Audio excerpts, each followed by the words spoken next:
बिस्मिल्लाहिर्रहमानिर्रहीम। अस्सलाम वालेकुम। जी बच्चे, आज हम लोग अपना न्यू चैप्टर रीड करेंगे जिसका उन्वान है किसान और बादशाह। ठीक है, आमना और नीली मछली था एक चैप्टर हमारा जो सेकंड चैप्टर है वो है किसान और बादशाह।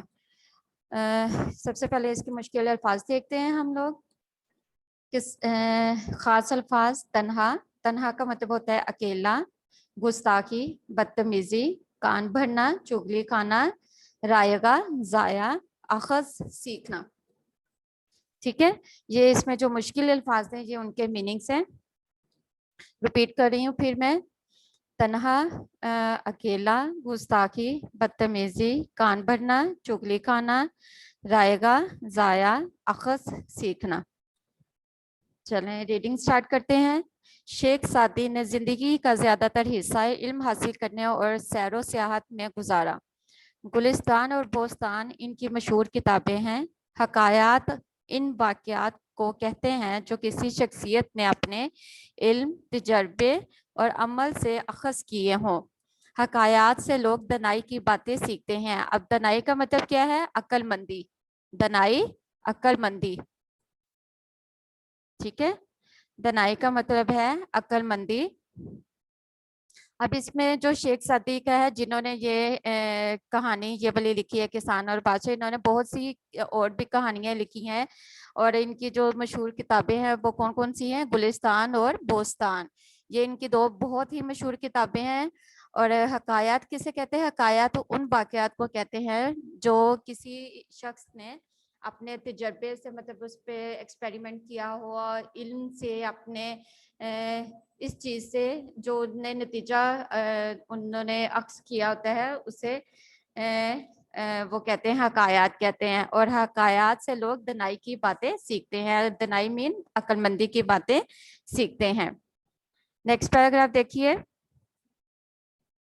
शेख सादी बोस्तान में फरमाते हैं कि एक किसान जंगल से गुजर रहा था। शदीद बारिश की वजह से पूरे जंगल में बहुत कीचड़ थी। अब कीचड़ जो है ये मोनस है, इसके साथ इसलिए थी आया, था नहीं आएगा, कीचड़ था नहीं है। ठीक है, पूरे जंगल में बहुत कीचड़ थी। नेक्स्ट, जंगल से गुजरते हुए किसान का गधा कीचड़ में फंस गया। उसने गधे को कीचड़ से निकालने की तन तनहा बहुत कोशिश की। तन तनहा का मतलब होता है अकेले ही। ठीक है, तन तनहा अकेले ही, मगर सब रायगा क्या? रायगा का मतलब जाया। ठीक है, सब जाया गया। किसान वो कुछ समझ नहीं पा रहा था कि वो क्या करे।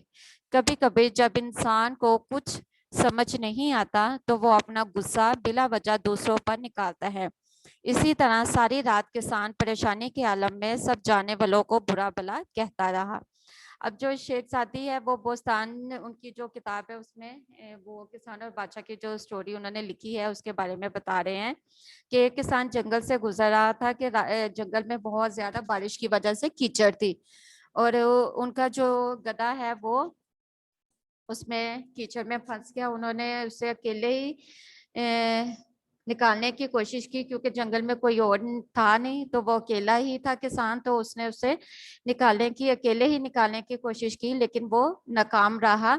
उसकी मेहनत सब जाया हो गई और उसे कुछ समझ नहीं आ रहा था कि वो क्या करे। और जब इंसान को जब समझ नहीं आता तो गुस्सा आता है और जब गुस्सा आता है तो उसे बिल्कुल ही ये उसका दिमाग काम करना छोड़ देता है और वो अपने मतलब वो ऐसे ही अपना गुस्सा निकालने के लिए सबको बुरा भला कहना शुरू कर देता है, जो कि किसान भी कर रहा था। ठीक है, इसी तरह आगे है हमारे पास। नेक्स्ट लाइन देखिए। इसकी जुबान से ना दुश्मन बचा, ना दोस्त और ना ही बादशाह, क्योंकि जंगल बादशाह की सल्तनत का हिस्सा थी। अब जब वो सबको बुरा भला कह रहा था तो उसमें ना कोई उसका दोस्त बचा, ना दुश्मन बचा और ना ही बादशाह। इवन के उसने बादशाह को भी बुरा भला कहा क्योंकि जो जंगल था वो बादशाह की सल्तनत का हिस्सा थी, उसकी मतलब मलकियत का हिस्सा था। नेक्स्ट पैराग्राफ है हमारे पास। इत्तफाकन बादशाह का अपने गुलामों के साथ जंगल से गुजर हुआ। सब ने सुना कि एक किसान बादशाह को बुरा भला कह रहा है। अचानक किसान की नजर बादशाह पर पड़ी। वो बहुत परेशान हुआ कि बादशाह ने सब कुछ सुन लिया है, अब इसका अंजाम बहुत बुरा होगा। उसी वक्त गुलामों ने बादशाह के कान भरना शुरू कर दिए। एक बोला, ए बादशाह, इस शख्स की गर्दन तलवार से उड़ा दी जाए, क्योंकि इसने आपकी शान में गुस्ताखी की है। अब जब इत्तेफाक से जब जहाँ किसान था उधर से बादशाह का गुजर हुआ, और गुलामों जो बादशाह के गुलाम थे, उनमें से एक गुलाम ने ये सुन लिया कि किसान बादशाह को भी बुरा भला कह रहा है। तो जब अचानक किसान की नजर जो है वो बादशाह पर पड़ती है, तो वो बहुत उसे देख के परेशान होता है कि मेरी बातें शायद बादशाह ने सुन ली हैं, तो इसका अंजाम तो बहुत बुरा होगा। तो फिर क्या, गुलामों ने जो बादशाह के कान भरना शुरू कर दिया कि इस शख्स को कत्ल कर दें, इसकी गर्दन तलवार से उड़ा दें, क्योंकि इसने आपकी शान में गुस्ताखी की है। नेक्स्ट है, दूसरा गुलाम बोला है, ए बादशाह, इसको कैद खाने में डाल दिया जाए, क्योंकि इसने ना सिर्फ आपको बुरा भला कहा बल्कि आपके खानदान की भी बुराई की है। अब जो एक गुलाम था वो कह रहा था कि इसकी गर्दन उड़ा दें, क्योंकि इसने आपकी शान में गुस्ताखी की है। दूसरा गुलाम जो था वो क्या बोला है कि इसको बादशाह को कैद खाने में डाल देते हैं कि इसने आपको ही ना सिर्फ बल्कि आपके पूरे खानदान को भी बुरा भला कहा है। बादशाह ने मजबूर किसान की तरफ देखा जिसका गधा कीचड़ में फंसा हुआ था। बादशाह को किसान की हालत पर रहम आ गया। अब बादशाह जो है वो किसान की तरफ देख रहा है, तो उसकी मजबूर सी शक्ल, मजबूर सा वो बेबस सा खड़ा है। मजबूर का मतलब बेबस, ठीक है। बेबस खड़ा है कि उसे क्योंकि उसका गधा जो है वो कीचड़ में फंसा हुआ था। तो बादशाह को उसकी किसान की हालत पर रहम आया। उसने किसान की नामुनासिब बातों को माफ कर दिया और अपने गुस्से को पी गया। अब किसान जब बादशाह ने देखा तो कि वो वाकई परेशान है और उसका गधा इस तरह कीचड़ में फंसा है, तो इसी वजह से वो बुरा भला कह रहा है। तो बादशाह को किसान की हालत पर रहम आ गया और उसने किसान के सारी जो भी उसने बुरा भला सबको कहा था, नामुनासिब बातें जो की थी, उन सबको माफ कर दिया और अपने गुस्से को पी गया। बादशाह ने किसान को इनाम इकराम से नवाजा और एक सफेद घोड़ा भी इनाम में दिया। अब बादशाह ने जो किसान को बजाय माफ करने के उसे उसके साथ साथ उसे इनाम भी दिया, इनाम से भी नवाजा और साथ एक सफेद घोड़ा भी दिया। सच है कि बुराई का बदला बुराई से देना आसान है, लेकिन इंसान को चाहिए कि बुराई का जवाब भलाई से दे। ठीक है। तो इस स्टोरी से हमें ये सबक हासिल होता है कि अगर कोई हमारे साथ बुरा कर रहा है तो हमें भी हम उसका जवाब बुरे तरीके से तो फौरन दे सकते हैं, लेकिन मजा तब है कि अगर कोई हमारे साथ बुराई करे तो उसका जवाब हम लोग भलाई से दें, अच्छे अच्छे कामों से दें। ठीक है।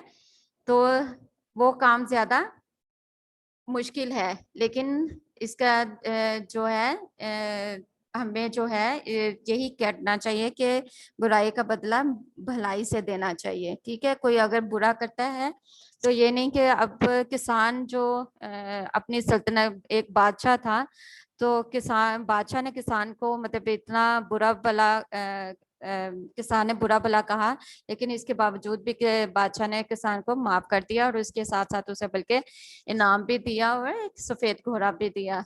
ठीक है। तो ये हमारी स्टोरी थी। स्टोरी के बाद हमारे पास बुक की एक्सरसाइज है। बुक की एक्सरसाइज में देखें, फर्स्ट वर्ड तोड़ जोड़ का देखें क्या बन रहा है। रायगा, रायगा। रायगा कैसे लिखते हैं, आप लोगों को पता होगा कि रायगा कैसे लिखते हैं। जल्दी से इसको, ये लिखा हुआ रायगा, ये रायगा।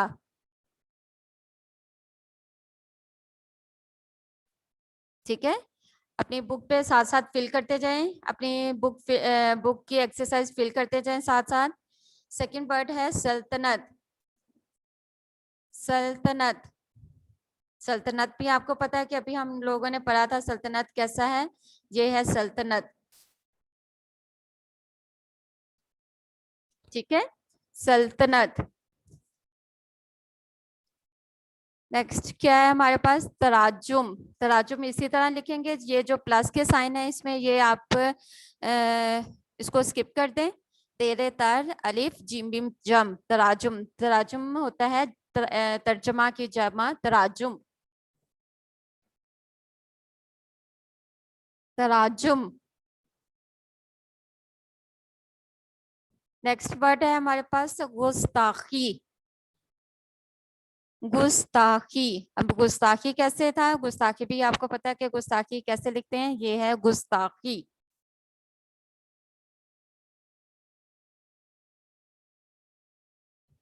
गुस्ताखी।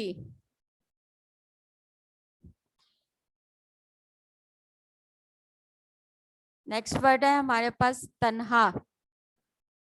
क्या वर्ड है, तन्हा। तन्हा तो आपको लिखना आता होगा ना, तन्हा। फिर भी मैं आपको दिखा देती हूँ एक दफा। तन्हा, ये लिखा हुआ तन्हा ऊपर खास अल्फाज में, तन्हा, ये लिखा हुआ तन्हा। ठीक है, अब मैं रिपीट कर रही हूँ सारे वर्ड्स, आप लोग अपने रीचेक कीजिए। फर्स्ट वर्ड है हमारा रायगा। फर्स्ट वर्ड है हमारा रायगा। सेकंड वर्ड है सल्तनत। थर्ड वर्ड है तराजुम। फोर्थ वर्ड है गुस्ताखी। और फिफ्थ वर्ड है तन्हा। ठीक है, तन्हा।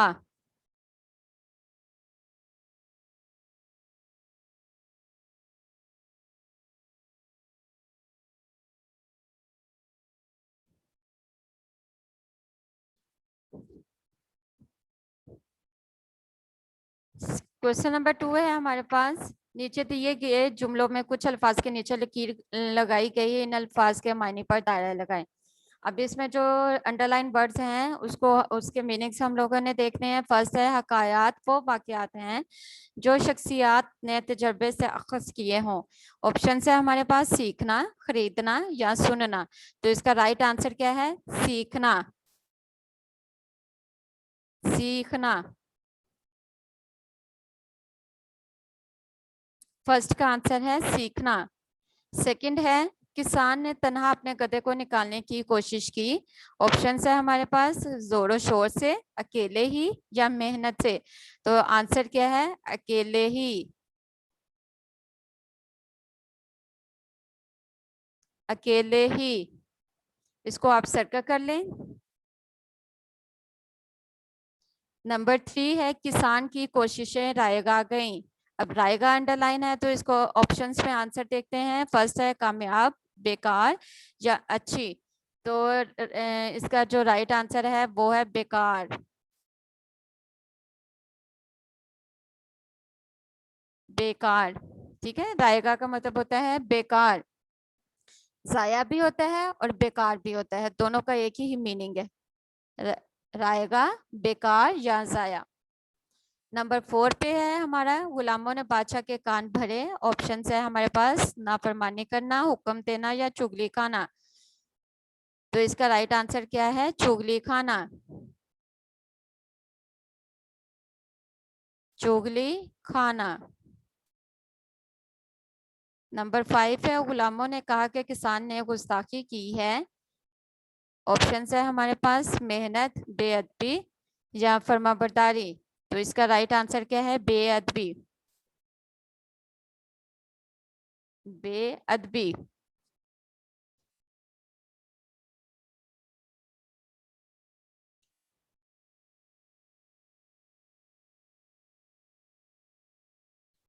ठीक है बच्चे, मैं अब रिपीट कर रही हूँ सारे एक दफा फिर।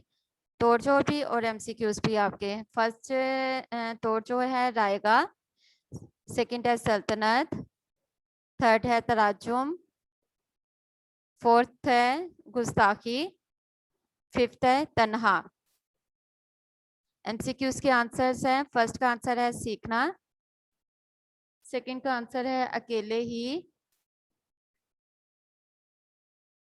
अकेले ही। थर्ड का आंसर है बेकार। थर्ड का आंसर है बेकार। 4 का आंसर है चुगली खाना। 5th का आंसर है बेअदबी।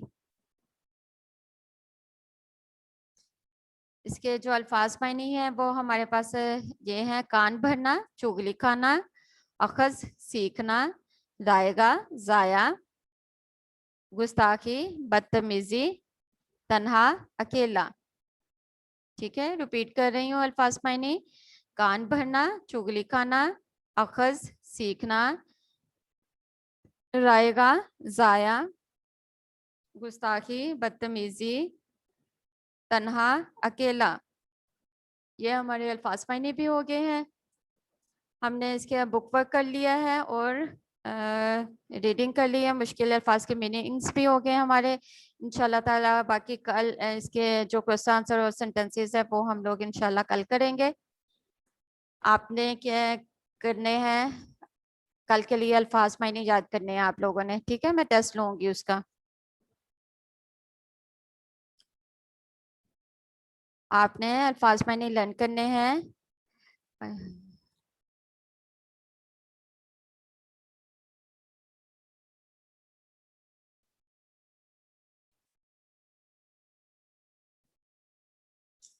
ठीक है बच्चे।